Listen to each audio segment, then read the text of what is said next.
speech before you on the topic Cleanliness is next to godliness.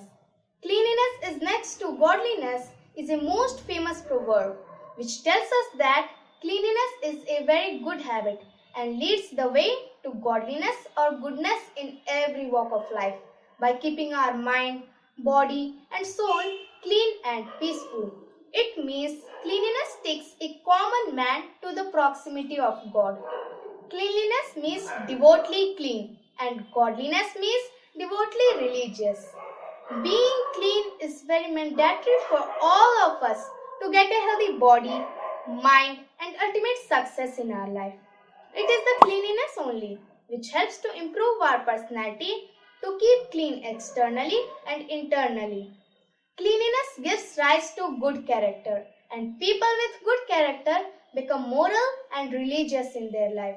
As well as it is our responsibility to keep our surroundings clean. One starts cleanliness with themselves. The first step towards cleanliness is to purify our mind to avoid the entry of evil and disturbing thoughts in our mind. Mind should be clear from all the feelings of hatred, harm and sinful act. After that, we can gradually move forward to clean our body and surroundings.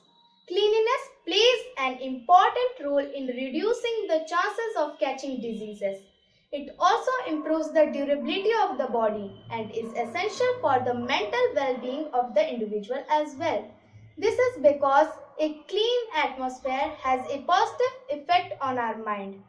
Furthermore, the memorization of the brain becomes better due to the hygienic ambience. Cleanliness is hard at first, messy in the middle, and gorgeous in the end. It helps to contribute our spiritual life too. Thus, we can say that cleanliness takes us very close to spirituality and godliness. Thank you.